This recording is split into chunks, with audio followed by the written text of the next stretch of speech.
హైదరాబాద్ లో సంచలనం రేపిన వెంకట మాధవి హత్య కేసులో ఆమె భర్త గురుమూర్తిని విచారిస్తున్నారు పోలీసులు. కోర్టు అనుమతితో గురుమూర్తిని 4 రోజుల పాటు కస్టడీకి తీసుకున్న పోలీసులు వెంకట మాధవిని హతమార్చడంలో మరో ముగ్గురి పాత్ర ఉన్నట్టు అనుమానిస్తున్నారు.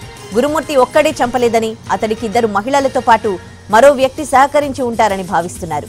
ఈ క్రమంలోనే వారి వివరాలు సేకరిస్తూ ఉన్నారు. ఇక ఇదే అంశానికి సంబంధించి మరింత సమాచారం మా ప్రతినిధి కిరణ్ అందిస్తారు. తెలుగు రాష్ట్రాల్లో సంచలనం రేపిన మీర్పేట్ వెంకట మాధవి హత్య కేసులో కీలక మలుపు చోటు చేసుకుంది. ఈ కేసులో భర్త గురుమూర్తికి మరొక 3 సహకరించినట్లుగా పోలీసులు అనుమానిస్తున్నారు.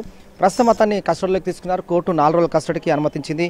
కస్టడీ విచారణలో భాగంగా కీలక విషయాలు రాబట్టేందుకు, అలాగే ఆధారాలు కూడా సేకరించేందుకు పోలీసులు గురుమూర్తిని వివిధ కోణాల్లో ప్రశ్నిస్తూ ఉన్నారు. ప్రస్తుతానికి మనము మీర్పేటలోని హత్యకు గురైన వెంకట మాధవి నివాసం వద్ద ఉన్నాము. గురుమూర్తి ఆ రోజు పక్కా ప్లాన్ ప్రకారమే వెంకట మాధవిని హత్య చేసిన తర్వాత ఎక్కడ కూడా ఆధారాలు లభించకుండా చేశాడు. సో ఆధారాలకు సంబంధించి పోలీసులు అతన్ని విచారించి అతన్ని రిమాండ్ చేసిన క్రమంలో దాదాపు 18 పైగా 18 వరకు కూడా వివిధ ఆధారాలు సేకరించారు. కానీ డెడ్ బాడీ మాత్రం లభించలేదు.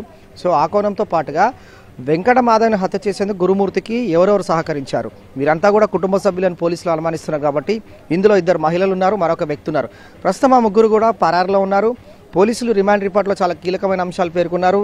A1గా గురుమూర్తిని చేర్చారు. మరొక 3 ఎక్కడున్నారు, వారెవరు? ప్రస్తుతం అయితే కస్టడీలో తీసుకొని గురుమూర్తిని విచారించే క్రమంలో కీలక విషయాలు రాబట్టే అవకాశం ఉంటుంది. కాబట్టి వారంతా కూడా కన్ఫెషనల్ స్టేట్మెంట్ రికార్డ్ చేసి వారిని కూడా అదుపులోకి తీసుకునేందుకు ఇప్పటికే వివిధ బృందాలుగా ఏర్పడి పోలీసులు గాలిస్తూ ఉన్నారు. ఆ 3 యొక్క వారికి సంబంధించిన వివరాలు, అలాగే వారు గురుమూర్తికి కుటుంబ సభ్యుల్లో ఏమవుతారు, అలాగే వీరికి గురుమూర్తి భార్యను వెంకట మాధవిని హత్య చేసే క్రమంలో ప్లాన్ ముందే వీరంతా కూడా ప్లాన్ వేసుకున్న తర్వాత ఎగ్జిక్యూట్ చేశారా, ఏ విధంగా ఈ ప్లాన్లో వీరంతా కూడా హత్య చేసిన తర్వాత గురుమూర్తి అరెస్ట్ అయ్యి రిమాండ్ వెళ్ళిన తర్వాత కస్టడీలోకి తీసుకుని విచారిస్తున్న క్రమంలో వీరు 3 ఎవరున్నారు, ఎవరు ఎక్కడికి వెళ్ళారని మాత్రం ప్రస్తుతం అయితే పోలీసులు గాలిస్తున్నారు. ఇందులో A1గా చేర్చారు. కానీ రిమాండ్ రిపోర్ట్లో ఆ 3 పేర్లు మాత్రం పోలీసులు చేర్చలేదు. సో వారిని గురుమూర్తిని విచారించి అతని స్టేట్మెంట్ రికార్డ్ చేసిన తర్వాత ఆ 3 యొక్క కీలక పాత్ర ఏ విధంగా ఉండబోతుంది, వాళ్ళు ఎక్కడున్నారని మాత్రం పోలీసులు అనుమానిస్తున్నారు.